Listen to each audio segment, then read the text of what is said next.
Hey guys, tonight we arrive somewhere that smells strongly of salt, wet stone, and the kind of responsibility you can't politely decline. You're standing on a narrow coastal path in the 19th century, boots slightly damp already, watching the lighthouse rise ahead of you like a patient, judgmental finger pointed at the sky. It's dusk, that indecisive hour when the world can't commit to light or dark, and you're realizing fairly quickly that this job does not come with co-workers, weekends, or customer support. The sea stretches out beside you, grey and calm for now, breathing in and out like it's pretending to sleep. The wind carries the sound of waves hitting rock far below, a steady rhythm that feels soothing until you remember you'll be hearing it constantly. There's no engine noise, no distant traffic, hums, water, wind, and the occasional seabird yelling something unhelpful. You probably wouldn't survive this. Not because it's dramatic or dangerous right this second, but because boredom here is a slow, determined force. It doesn't attack, it waits. The lighthouse door creaks open with the kind of sound that suggests it has opinions about strangers. Inside, the air is cooler, smelling faintly of oil, iron, and old damp walls. You step in and close the door behind you, immediately aware of how final that sound feels. This place doesn't do casual entrances. Once you're here, you're here. So, before you get comfortable, take a moment to like the video and subscribe, but only if you genuinely enjoy what I do here. And while you're settling in, drop a comment telling me where you're listening from and what time it is there. Lighthouse keepers would have loved knowing someone else was awake too. Now, dim the lights, maybe turn on a fan for that soft background hum, and let's ease into tonight's journey together. You take a few slow steps forward, letting your eyes adjust. The interior isn't large, but its tall, narrow walls spiraling upward. A staircase wrapping around the inside, like a thought that keeps returning to itself. This is where you'll live, work, eat, think, and occasionally wonder if you imagined hearing footsteps that absolutely weren't yours. Here's a widely accepted historical fact to anchor you. 19th century, lighthouse keepers often lived in extreme isolation, sometimes seeing no one for weeks or months at a time, depending on location and weather. Supply boats were unreliable. Visitors were rare. Silence was part of the job description, even if no one phrased it that politely. You run a hand along the stone wall as you walk. It's cool, slightly damp, solid. These towers were built to last, meant to stand against weather, time, and the kind of loneliness that makes people talk to furniture. You tell yourself you won't do that. This is usually when people start doing exactly that. Outside, fog begins to gather offshore, slow and deliberate, like it has nowhere else to be. It doesn't rush. Fog never does. It simply arrives and waits for you to adjust your expectations. You'll learn soon enough that fog isn't weather here, it's a presence, a quiet one, a stubborn one. A lesser-known detail slides in gently. Many lighthouse keepers described fog as something they listened to rather than saw. Sound behaves differently. When it rolls in waves, feel closer, distances blur. Even your own footsteps seem unfamiliar. You haven't experienced that yet, but the air already feels thicker, like it's preparing you. You glance toward the small, living space, simple furniture, functional to the point of rudeness. A table, a chair, a narrow bed that doesn't pretend to be comfortable. Everything looks chosen for durability rather than happiness. You imagine the previous keeper sitting here, eating quietly, counting the hours until sleep like they were coins. You chuckle softly at the thought that this is technically waterfront property. No one would brag about it at parties, but still, historians still wonder how lighthouse keepers mentally adapted to this isolation, whether solitude attracted a certain kind of person. or whether the job slowly reshaped anyone who stayed long enough. Standing here now, you suspect it's both. Some people arrive prepared. Others are remodeled by silence. You set your things down and take a slow breath. The lighthouse hums faintly, not with machinery yet, but with potential. Above you, the great lens waits, dark for now, patient. Below you, the sea continues its endless, indifferent motion.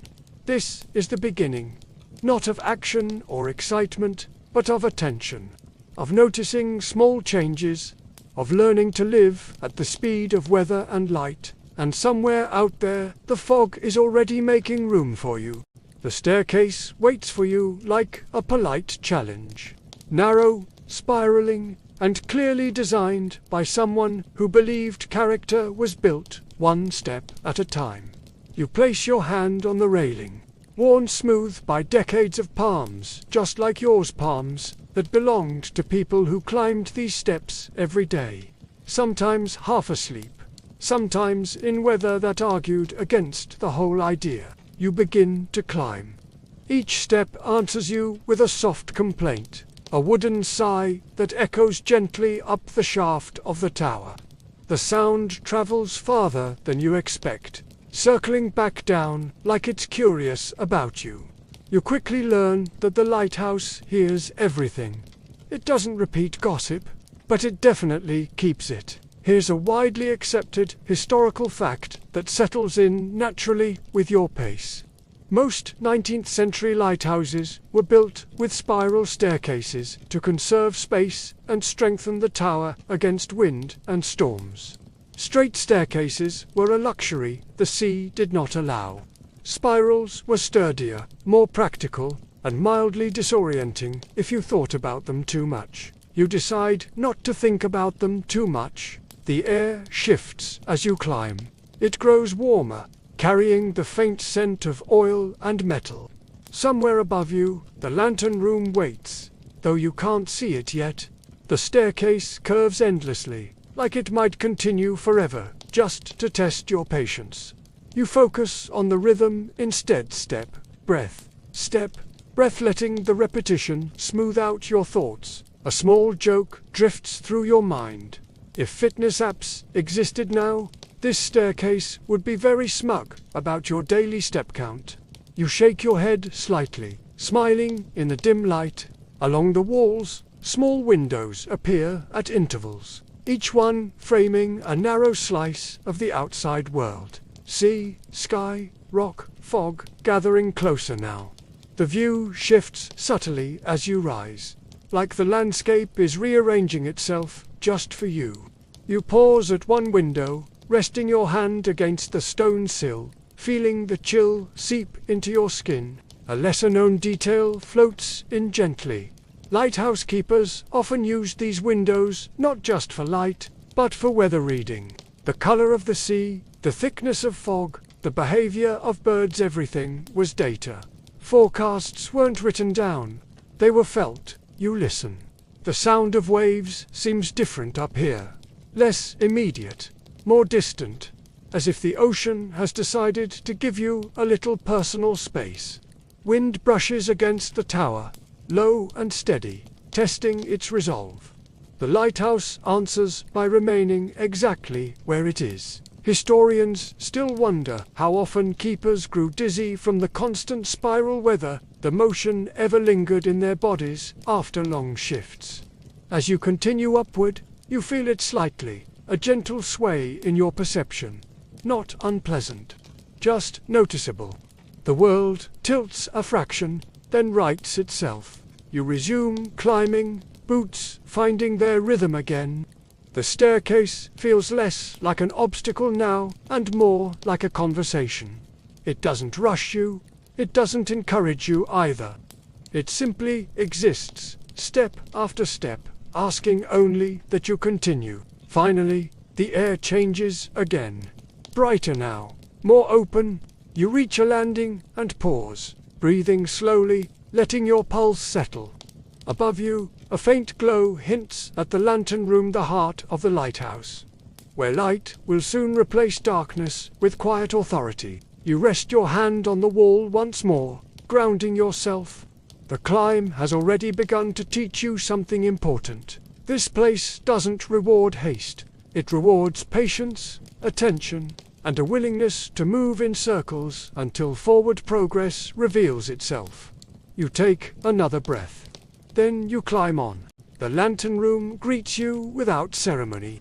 No dramatic reveal, no sense of occasion, just a quiet, circular space wrapped in glass, perched above the world like a thoughtful pause.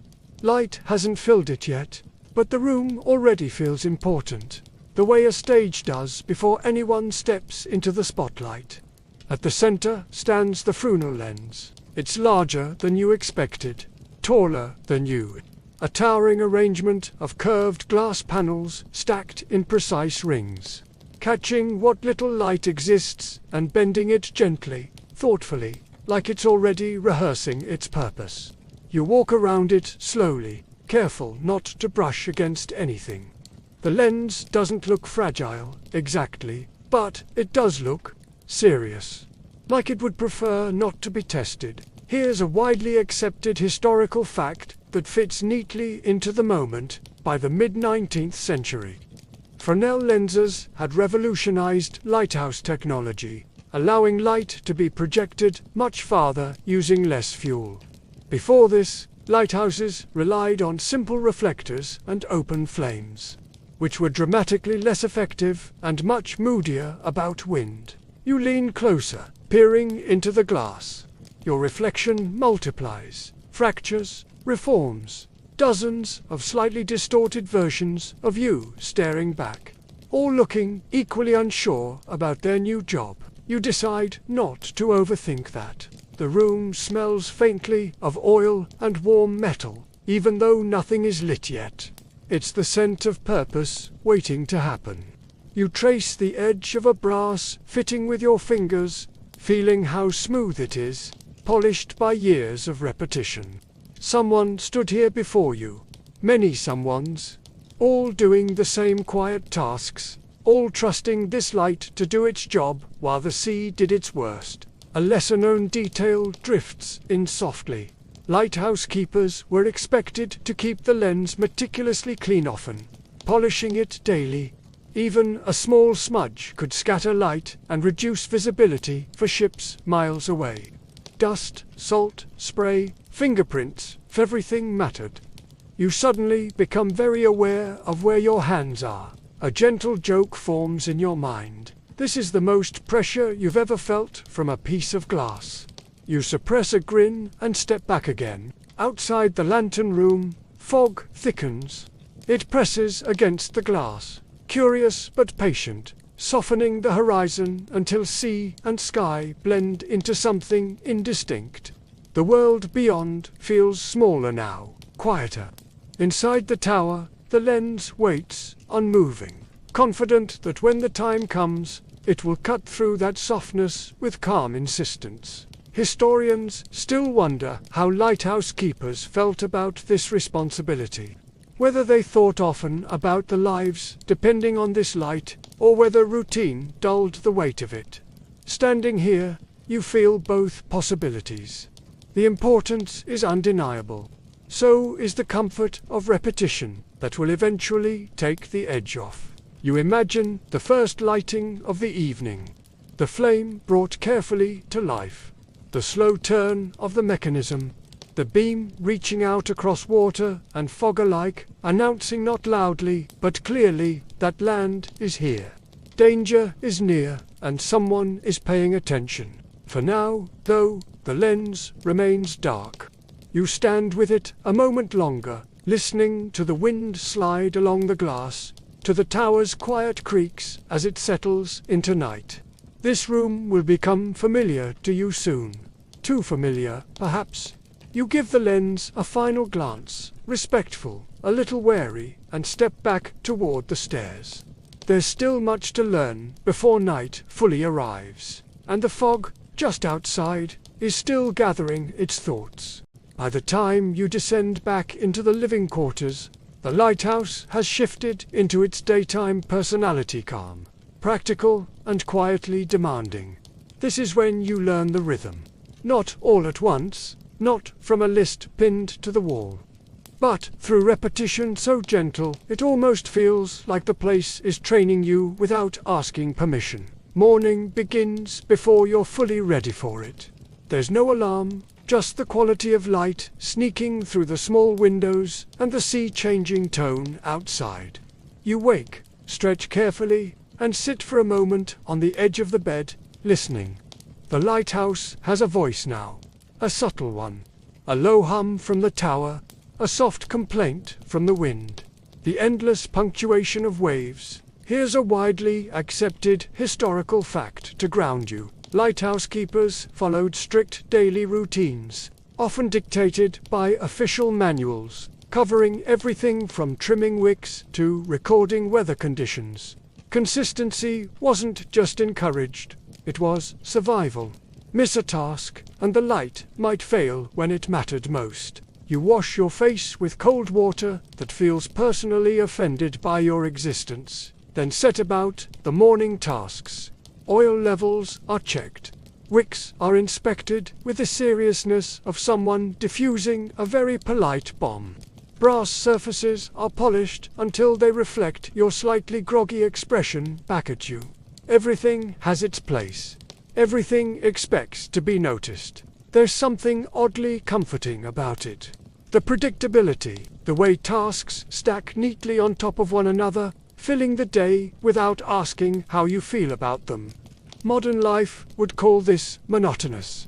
Out here, it's a relief. You keep a logbook, thick and practical.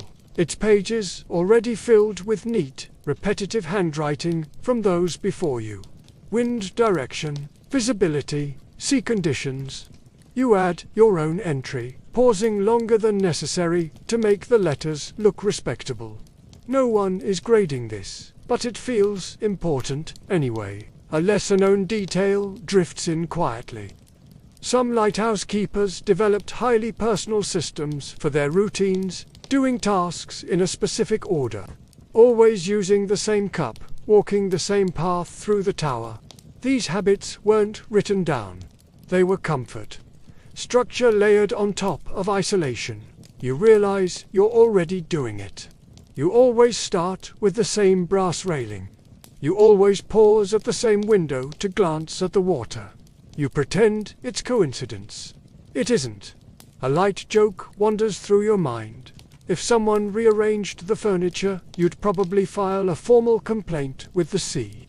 You smile to yourself and continue working. Outside, the fog comes and goes in slow pulses, never fully committing.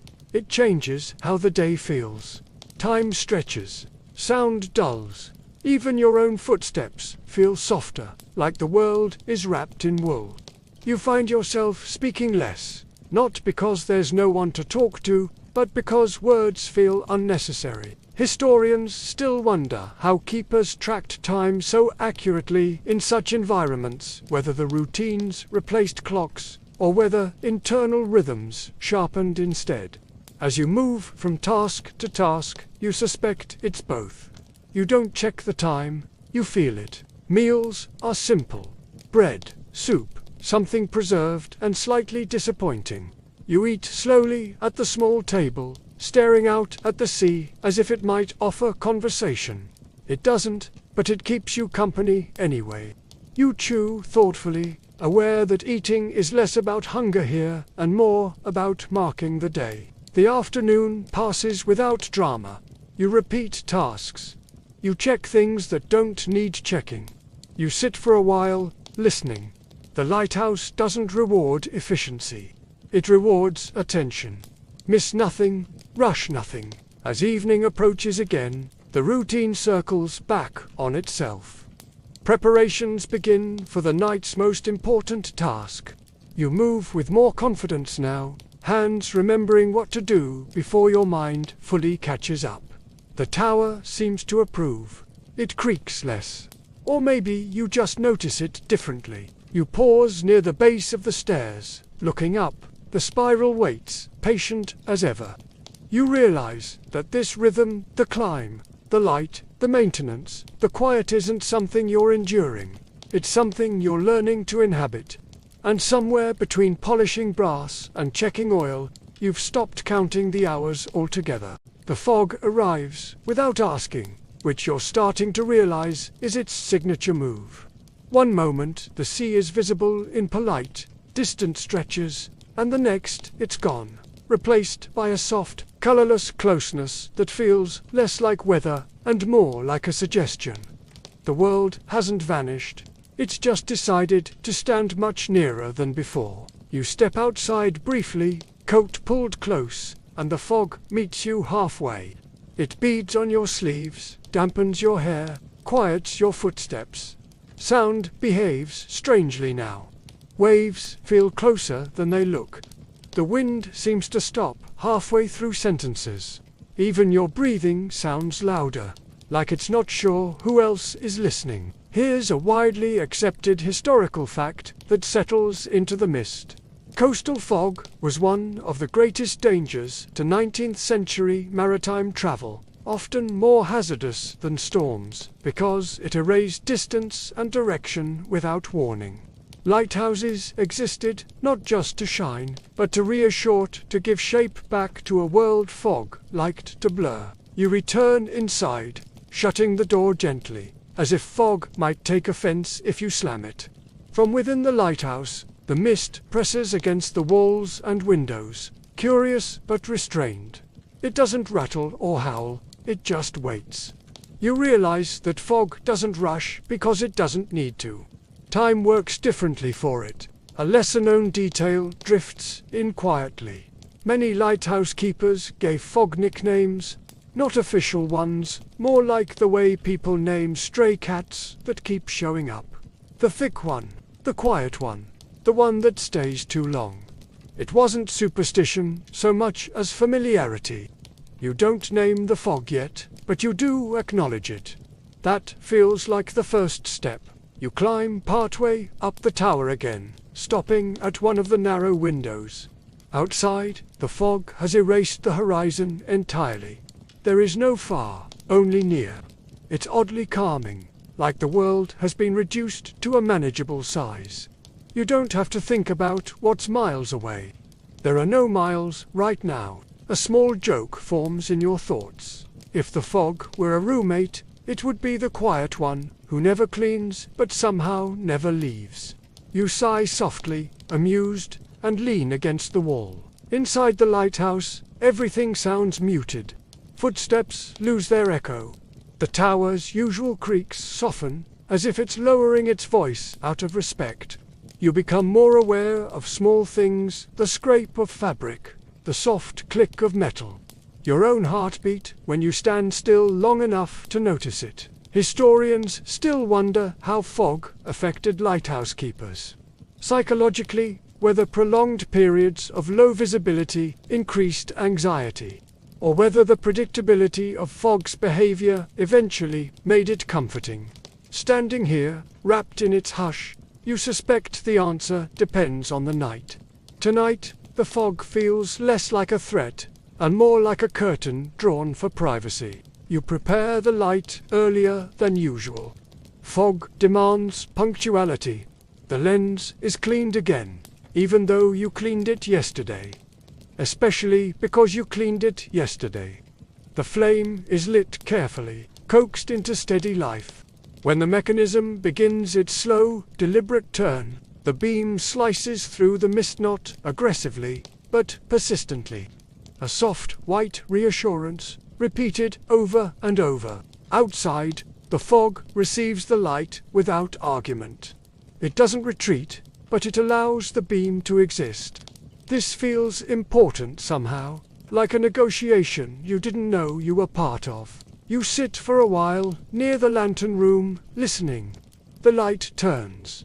The fog presses close. Somewhere out there, unseen ships adjust their course slightly, trusting something they can't fully see. You feel the weight of that trust, but it doesn't crush you. It settles instead, like a blanket. As the night deepens, you realize you're no longer annoyed by the fog's presence. You've adjusted your expectations. Visibility is optional. Attention is not. The fog hasn't taken anything from you tonight. It's simply changed the rules. You lean back, breathing slow and even, letting the quiet thicken around you. The fog stays. So do you. When the fog settles in like this, the lighthouse learns a new language. Light alone isn't enough anymore. You prepare for sound. You descend the stairs with a steadiness that feels earned now, each step familiar underfoot. At the lower level, the fog signal waits solid, unglamorous, and very aware of its purpose. It doesn't shine. It announces, and it does so with a patience that matches the fog perfectly. Here's a widely accepted historical fact. Easing into the moment, by the 19th century, many lighthouses used fog, signals bells, whistles, or horns to warn ships when visibility dropped to low for light alone. These sounds were carefully timed and repeated, forming recognizable patterns mariners learned to trust. It was navigation by ear, not eye. You set the mechanism in motion. The first sound rolls outward low, steady, almost musical in its repetition. It travels farther than you expect, swallowed slowly by the fog, not erased but softened. The pause between signals feels intentional, like breathing. Sound out, silence in. Again, a lesser-known detail slips in quietly. Some lighthouse keepers described fog signals as lonely music. Not unpleasant, just repetitive, echoing back faintly from the mist, as if the sea itself were answering. You listen closely now, and yes, there it is. A delayed return, slightly warped, like the fog clearing its throat before responding. A small joke drifts across your mind. If the foghorn had feelings, it would probably consider itself very underappreciated. You pat the metal casing once, not because it needs encouragement, but because it feels polite. Outside, the fog absorbs the sound without resistance. It doesn't block it. It carries it. The signal becomes part of the night's texture, stitching together sea and sky in a way light can't manage alone. You imagine ships out there unseen, cautious adjusting course at the sound, grateful for something steady in the uncertainty. Historians still wonder how effective early fog signals truly were, especially in heavy weather. Did sailors always recognize the patterns, or did sound sometimes confuse more than it helped? Listening now, you think clarity mattered less than presence. Silence would be far worse. You keep the rhythm. Signal, pause. Signal, again. Time stretches between each repetition, long enough for thoughts to wander, but not far enough to lose focus. You begin to anticipate the next sound before it comes, your body syncing with the pattern without effort. The lighthouse feels alive in a different way, now not just a watcher, but a caller. You're not shouting into the void. You're conversing with it, slowly, patiently, one measured sound at a time. The fog presses closer, thick but calm. The sound continues. And somewhere beyond what you can see, someone hears you. Hunger arrives quietly here. It doesn't announce itself with urgency or drama. It simply appears, somewhere between fog signals and logbook notes, like a polite reminder that you are still a person with a body. You notice it when your hands slow, when the lighthouse feels momentarily complete, when the night settles into a steady rhythm that can afford a pause. You make your way back down to the small kitchen area, which generously describes a corner with a stove, a table, and shelves that hold more tins than optimism. The space smells faintly of oil, salt, and yesterday's decisions. You light the stove with care. Fire is useful, but it's never casual in a place surrounded by wind and responsibility. Here's a widely accepted historical fact that fits neatly into the moment. Lighthouse keepers were typically responsible for their own meals, often relying on preserved foods like salted meat, hard bread, beans, and tinned goods. Fresh supplies depended entirely on weather and supply boats, which meant creativity was less about flair and more about endurance. You inspect your options. Bread that's trying its best. Soup that looks familiar in the way clouds do. Something in a tin that refuses to explain itself until opened. You choose the soup. It feels like the kind of decision that won't surprise you later. As it warms, you sit at the table, listening to the foghorn continue its slow conversation outside. The sound drifts in through the walls, muted but steady. Like a heartbeat you don't have to manage yourself. You stir the pot absently, watching steam rise and disappear into the room. A lesser-known detail slides in gently. Some lighthouse keepers kept handwritten recipe notebooks, not because the recipes were good, but because writing them down added structure to the days. Meals became landmarks. The night of the thick stew, the week of too much onion. You make a mental note, amused, that tonight would be filed under adequate, surprisingly comforting. You eat slowly. There's nowhere to rush to. Each spoonful tastes the same as the last, which is oddly reassuring. Consistency is underrated. You chew thoughtfully, staring at the wall, letting your mind drift just far enough to relax without wandering into boredom. A light joke wanders through your thoughts. If anyone ever reviewed this meal, the highest compliment would be reliable. You nod slightly, agreeing with yourself. Historians still wonder how isolation affected lighthouse keepers' eating habits, whether meals became mechanical fuel stops or quiet rituals of comfort. Sitting here, you suspect it's both. Food keeps you going, but it also reminds you that time is passing in manageable pieces. When you finish, you clean up immediately. Not out of discipline, exactly, but because mess feels louder in a quiet place. You rinse the bowl, dry it carefully, return it to its spot. Order restored. The lighthouse approves, or at least doesn't object. You linger at the table a moment longer, hands wrapped around a warm cup, listening to the foghorn continue its steady call. Outside, the fog remains thick, unbothered by your routine. Inside, the lighthouse hums softly, content in its purpose. You rise, ready to return to the tower. The night is far from over, but it no longer feels endless.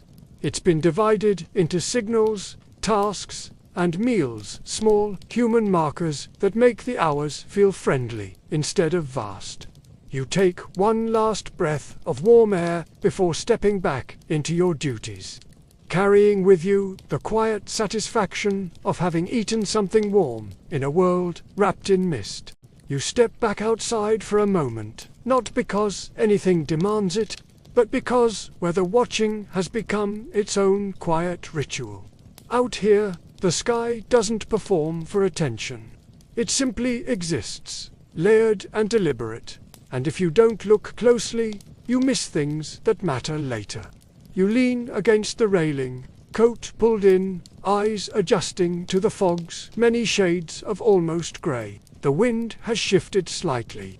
Not enough to announce itself, but enough to be noticed if you've been paying attention. You have. The air feels heavier now, cooler, carrying the scent of damp stone and salt.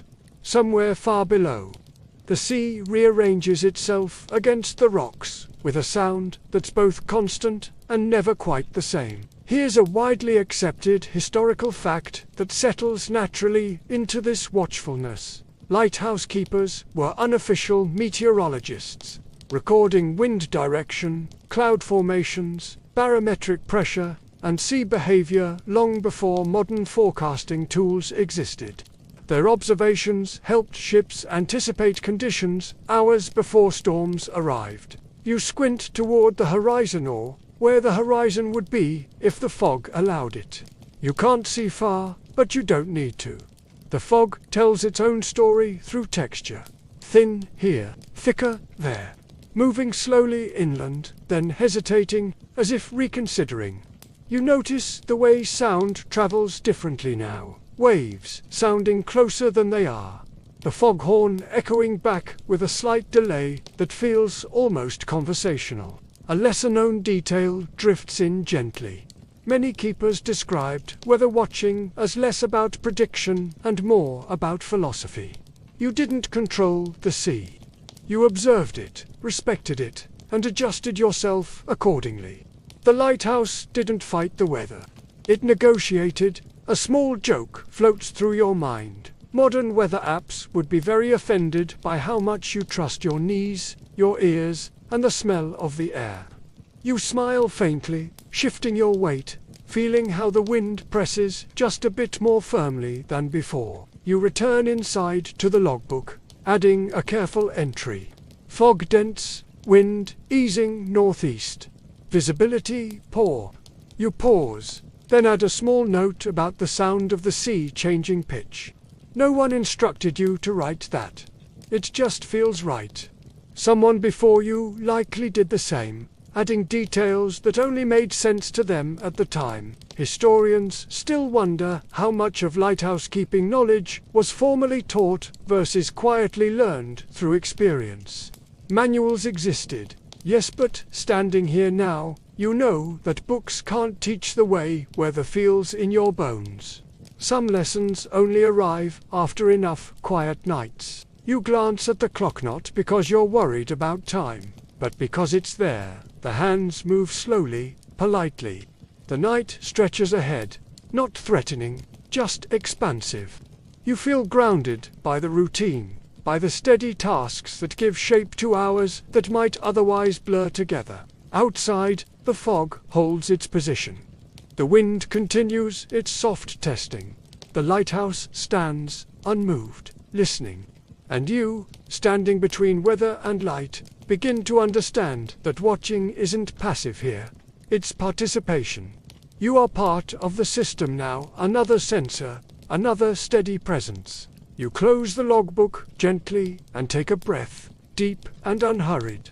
Whatever the weather decides next, you'll notice. Waiting becomes a skill you didn't know you could learn. It's not the restless kind, not the foot-tapping, clock-checking variety. It's slower than that, wider, the kind of waiting that stretches out and settles beside you. Like it plans to stay a while and would appreciate a chair. You sit at the small table with a sheet of paper in front of you. The ink bottle, uncapped pen, resting where your fingers keep forgetting to pick it up. This is the letter-writing hour. Not officially, of course. No one schedules it. It simply arrives when the night has steadied, the foghorn has found its rhythm, and the lighthouse feels briefly complete. Here's a widely accepted historical fact that fits quietly into this pause. 19th century lighthouse keepers often relied on letters as their primary connection to the outside world, sometimes waiting weeks or months for replies, depending on weather and supply routes. Communication was slow, unreliable, and deeply valued. You begin to write. The words come carefully at first, as if they need permission. You describe the weather. You mention the fog, though you soften it, not wanting to worry anyone. You talk about the routine, the light, the way the sea sounds different at night. You leave out the loneliness not because it's overwhelming, but because it feels unnecessary. This place doesn't feel lonely, exactly. It feels contained. You pause, pen hovering. What else is there to say? You're aware that whatever you write may be read weeks from now, in a completely different mood, under completely different weather. Time stretches strangely between sender and receiver. You decide to keep things simple. A lesser-known detail drifts in gently. Some lighthouse keepers wrote letters they never sent, using them as a way to organize thoughts rather than communicate. The act of writing mattered more than the delivery. You consider that, looking at the page, there's no rule saying this letter has to go anywhere. A light joke wanders through your thoughts. If the fog could read, it would probably write back just to be mysterious. You smile faintly and continue. When you finish, you fold the paper neatly. setting it aside where it won't be forgotten or where it might be, depending on how the next days unfold. You don't seal it yet. There's no rush. The supply boat isn't coming tomorrow, or the next day. Or maybe it is. Waiting makes guessing feel pointless. You sit back, listening. Silence here isn't empty, it's layered. There's the low murmur of the sea, steady and unconcerned. The soft exhale of wind against stone, the occasional mechanical sigh of the lighthouse adjusting itself. Even the foghorn, when it sounds, leaves behind a kind of echoing quiet, like a room after a bell stops ringing. Historians still wonder how prolonged silence affected lighthouse keepers, whether it sharpened their inner lives or dulled them. Did people become more reflective? Or did thoughts simply slow to match the environment? Sitting here now, you suspect silence doesn't do anything. It just reveals what you bring into it. You stand and walk a slow circuit of the room, stretching legs that have been still too long. The floorboards creak softly, familiar now. Even the sounds feel like acquaintances. You pause by a window, peering out into the fog, which has shifted slightly, thinning at the edges, thickening near the water. It's always adjusting, never leaving, never fully arriving. Another small joke surfaces. The fog has better commitment issues than most people you know.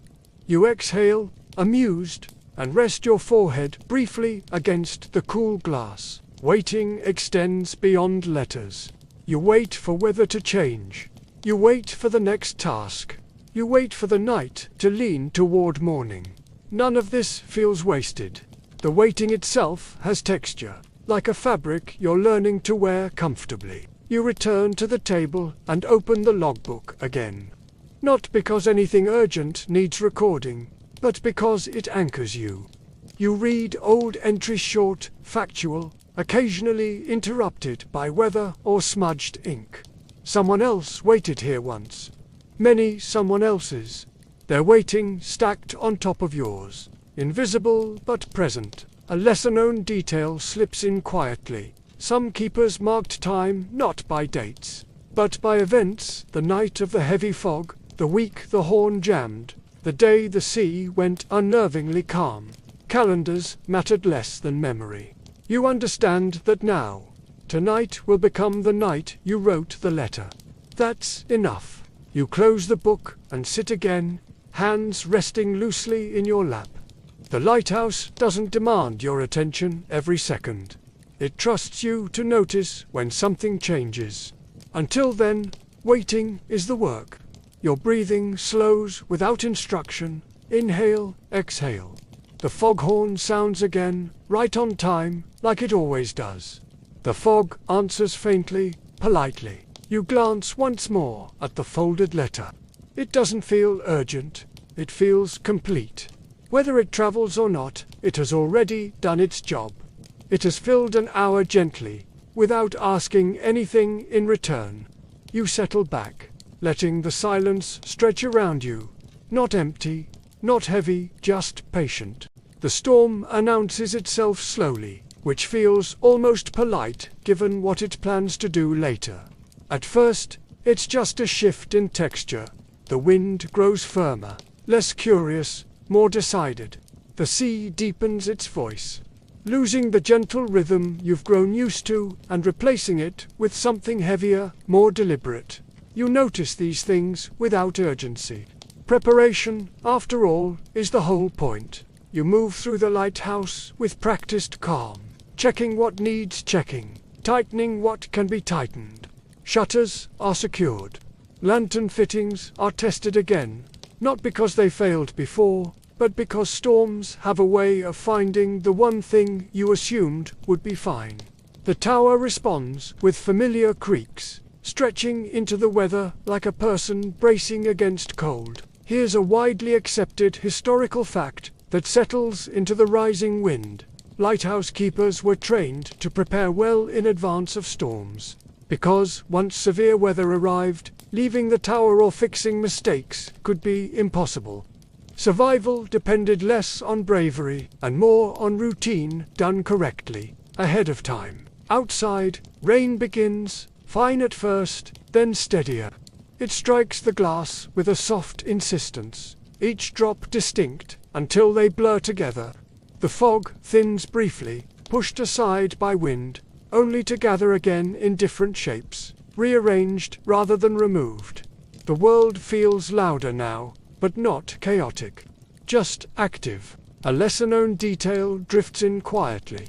During strong storms, some lighthouse keepers reported that the tower seemed to move, not dangerously, but perceptibly swaying, just enough to remind them it was tall and alive in its own way. You pause mid-step, feeling the vibration through the soles of your boots. It's subtle, but undeniable. The lighthouse isn't afraid.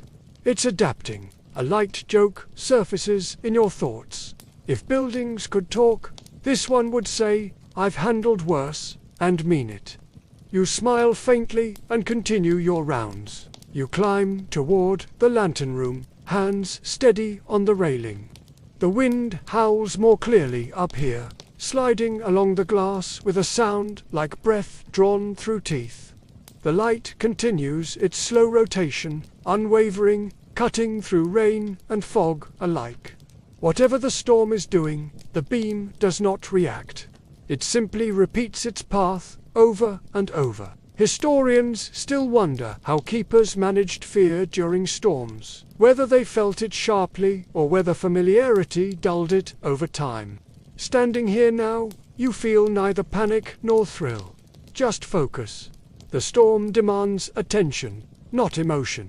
You sit for a while near the lantern, listening. The rain grows heavier, drumming on the roof, the sound oddly soothing in its consistency. The sea roars below, but the tower holds. You realize that the lighthouse was built not to fight the storm, but to outlast it. That understanding settles you more than any reassurance could. Hours pass without ceremony. You check the light. You check the horn. You check yourself, hands warm, breath steady. Outside, the storm spends its energy loudly, like it always does, confident it will be remembered. Eventually, almost shyly, it begins to soften. The wind loosens its grip. Rain lightens. The fog rearranges itself again, drifting back into familiar patterns. Nothing announces the end. You simply notice that the worst has passed. You take a slow breath and lean against the wall, feeling the tower steady beneath you. Preparation did its job. Routine held. You didn't conquer the storm. You waited it out. And in doing so, you learned something important. Resilience here isn't dramatic. It's quiet, repetitive, and deeply effective. Morning arrives without ceremony, as if it doesn't want to wake anyone who might still be tired. The storm has gone, leaving behind a softened world that feels rinsed and slightly rearranged. You notice it first in the light, not brighter, just cleaner. The beam fades as daylight takes over and the lantern room exhales, finally allowed to rest. You open a window carefully. The air that enters smells sharp and fresh, with a hint of salt and something green you can't quite place. The sea looks calmer now, like it's pretending nothing dramatic happened overnight. You've learned not to argue with that sort of confidence. A widely accepted historical fact drifts gently into your thoughts. Lighthouse keepers often began their mornings immediately after storms by inspecting every part of the tower, searching for damage that might not be obvious at first glance. Storms rarely broke things loudly. They preferred subtle mischief. You move slowly through the lighthouse, hands brushing familiar surfaces. Wood, iron, stone, all still here. A loose latch catches your attention. You tighten it, satisfied. A small victory, but they all count. The tower feels quieter this morning. Not empty, just contemplative. Outside, seabirds reappear, tentative at first. One lands nearby, eyeing you with mild suspicion, as if you personally invited the storm, and it would like an explanation. You nod politely. No explanation is offered.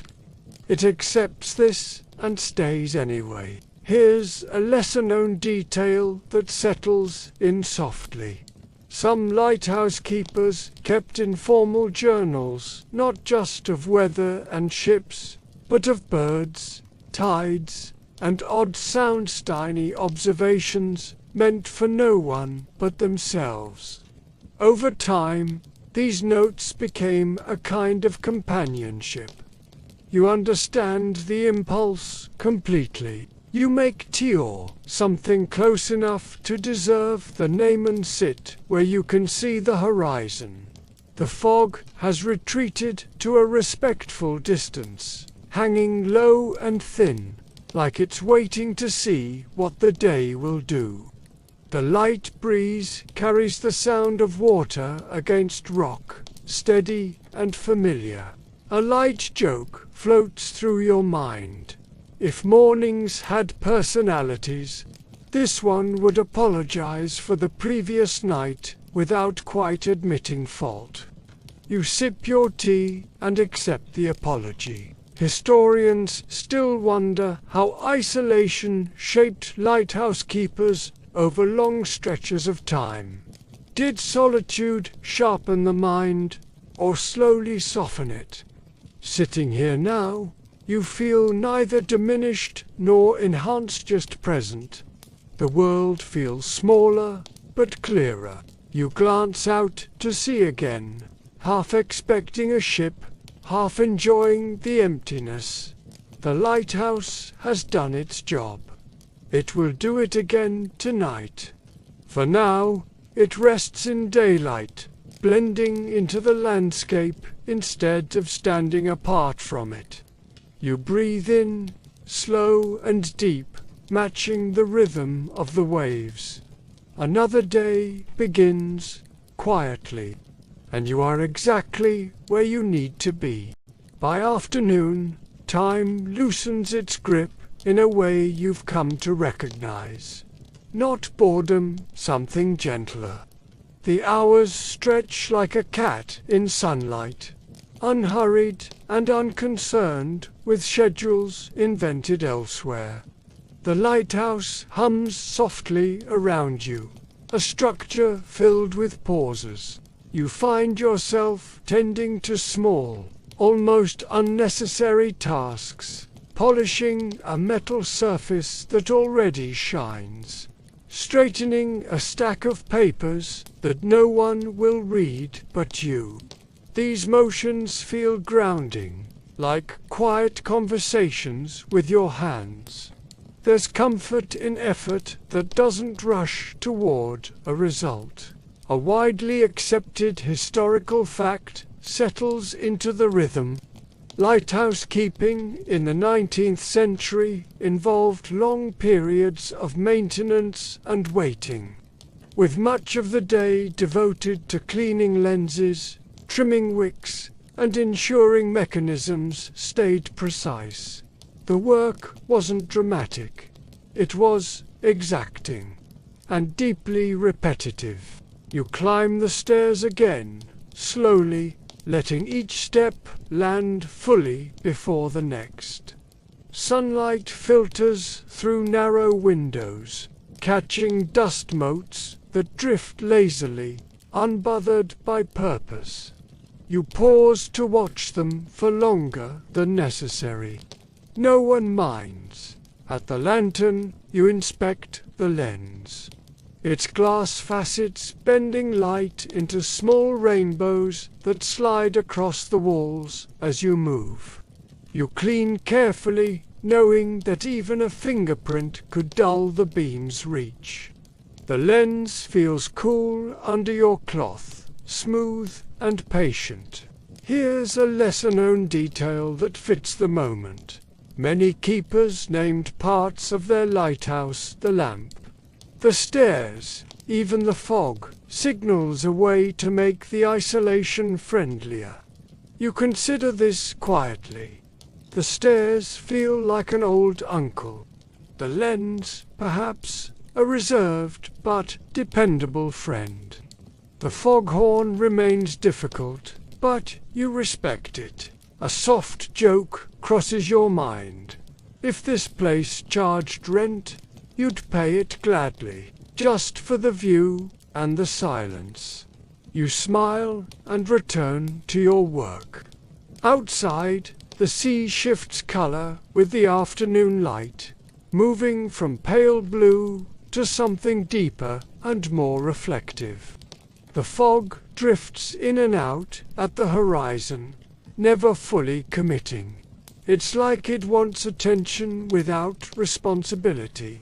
Historians still wonder how lighthouse keepers perceived time without the usual markers of society: no crowds, no clocks that mattered beyond sunset.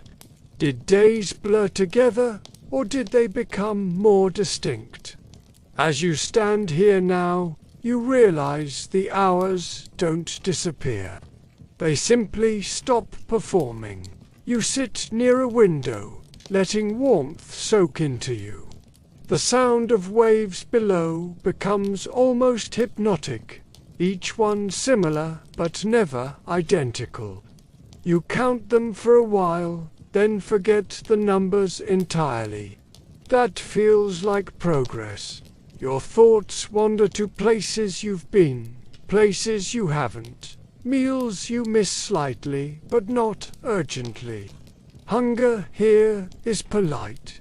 It reminds you when needed, then waits patiently until you respond. You make something simple and eat slowly, tasting more than usual. The lighthouse seems to approve of this pace. Nothing rattles, nothing interrupts. Even the wind has softened into a companionable breeze, brushing past the walls rather than pressing against them. As the afternoon leans toward evening, you feel a familiar shifter, subtle readiness returning. Not tension, just awareness. The light will need you again soon. The sea will expect its signal. For now, though, you remain suspended in this gentle middle space, where effort is quiet and time feels kind. You breathe in the warm air one more time, then stand unhurried. The day is folding itself neatly, and you're right there with it. Evening approaches the lighthouse the way a tide does, slowly at first, then all at once. The air cools just enough to be noticeable, brushing your skin with a reminder that night has plans. Shadows stretch along the walls, thin and deliberate, like they're practicing for something larger. You prepare the lantern again, movements familiar enough to feel almost ceremonial. The wick is trimmed with care, not too short, not too long. Fuel levels are checked, then checked again, because sunset has a way of exposing small mistakes. The glass is clean, the mechanism ready. You nod to yourself, a quiet acknowledgement that everything is as it should be. Here's a widely accepted historical fact easing into the dusk. Lighthouse keepers were expected to light the lamp at precisely the right moment each evening, often timed to sunset, ensuring ships never experienced a gap between daylight and the guiding beam. Consistency was the job. Reliability was the promise. You strike the flame. It catches quickly, as if it's been waiting all day. The lantern warms, the light growing steady and confident. beginning its slow rotation across the darkening sea. Watching it feels grounding, like listening to a familiar song that never surprises you, but never disappoints either. Outside, the sky deepens into muted blues and soft grays. The horizon blurs gently, not with fog this time, but with twilight itself. The sea reflects the changing light, rippling with faint metallic glimmers. Somewhere out there, a ship might be adjusting course already, responding to your work without ever knowing you. A lesser-known detail slips in like a quiet footstep. Some lighthouse keepers believed lighting the lamp marked the true beginning of night, more so than sunset itself. Until the beam turned, the day wasn't quite finished. You understand this now. The act feels like closing a door gently rather than slamming it shut.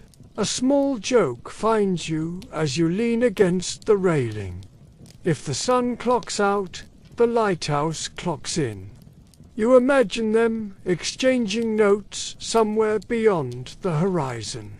You approve of this system. Historians still wonder how keepers managed the emotional weight of knowing their work was both vital and invisible. Ships rarely stopped to say thank you. Success looked exactly like nothing happening at all. Standing here, you feel a quiet satisfaction in that anonymity. The light isn't about you. It's about being there. You step outside briefly, letting the evening air surround you. The wind is mild, carrying the scent of salt and cooling stone. The fog lingers far off, distant and undecided. For now, visibility holds. Inside again, you settle into the watch. The light turns, the gears whisper. The world narrows to a steady cycle. Observe, listen, adjust. Your body relaxes into the rhythm, shoulders dropping, breath slowing. Time behaves differently at night. Minutes stretch, but not unpleasantly. You think about things without chasing them. Memories drift in and out, uninvited but welcome. The lighthouse doesn't judge your thoughts. It simply stands with you while you have them. Outside, the stars begin to appear, tentative at first, then more confident. The beam passes beneath them, sweeping the water in pale arcs. You watch it move and feel something settle inside you, a sense of place, of purpose, of quiet belonging. Night has fully arrived now, but it doesn't feel heavy. It feels held. The light continues its patient work, and you remain here with it, steady and awake, while the rest of the world moves carefully through the dark. The night deepens without asking permission, settling around the lighthouse like a thick, familiar blanket. Darkness here isn't empty. It's layered wind brushing stone, water folding over itself below, the soft mechanical whisper of the turning light. You've learned to hear all of it at once, without feeling overwhelmed. You take another slow circuit through the tower. Every sound has meaning now. A new creak might deserve attention. An old one can be ignored, like an eccentric relative who always tells the same story. The lighthouse speaks in a language made of small noises, and you're fluent enough not to translate everything out loud. A widely accepted historical fact drifts in with the night air.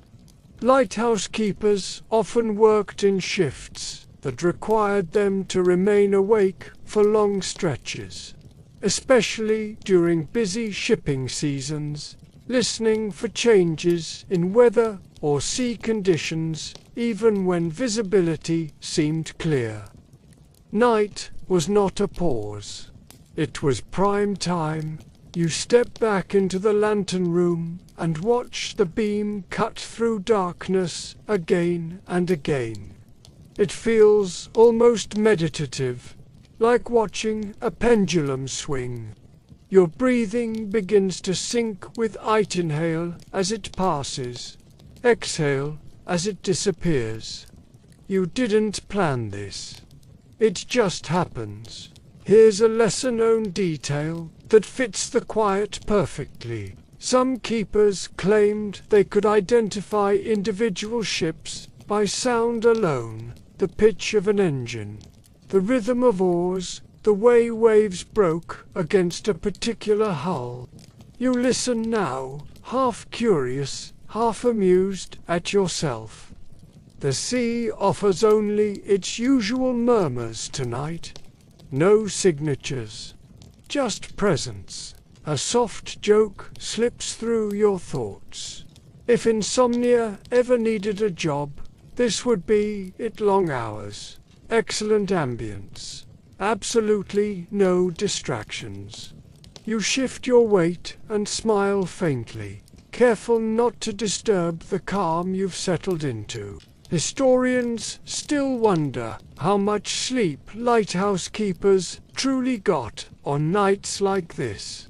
Was it fragmented and restless, or did the steady routine lull them into deeper rest between checks?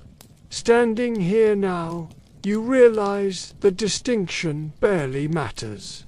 Wakefulness feels different when it's quiet and unhurried. You sit near the window, wrapped in stillness. The stars feel closer tonight, sharper against the dark sky. The fog stays away, respectful, as if acknowledging that the light has earned a peaceful shift. The sea reflects faint starlight, broken and scattered, like thoughts you don't bother organizing. Minutes pass, maybe longer. You don't check. The idea of time feels optional out here, a suggestion rather than a rule. You stretch once, slow and careful, joints responding without complaint. That feels like a gift. The lighthouse continues its work without comment. It doesn't thank you, it doesn't rush you. It simply functions, and in doing so, allows you to function. Toucan, alert, you take one last look out into the night before moving on, committing the scene to memory, even though you know it will look almost exactly the same tomorrow. That repetition doesn't dull it, it sharpens it. The watch continues, steady and quiet, and you remain part of another constant in the dark, keeping company with light, sound, and the slow breathing of the sea. Sometime after midnight, the night begins to soften at the edges. Not brighten, just loosen, like it's no longer holding itself quite so tightly. You notice it in small ways. First, the wind eases into a gentler pattern. The sea's voice lowers slightly, trading drama for depth. Even the darkness feels less absolute, more breathable. You remain awake, but not strained. This kind of alertness is calm, almost buoyant. The lighthouse hums steadily, its mechanisms warm and dependable, like a clock that doesn't care if you're watching it or not. The beam continues its endless sweep, painting pale arcs across the water, each pass identical and yet subtly new. Here's a widely accepted historical fact drifting in quietly. Many lighthouse keepers reported that the hardest hours were not the stormy ones, but the long, uneventful nights when focus had to be maintained without anything urgent happening. Vigilance without excitement was the real skill.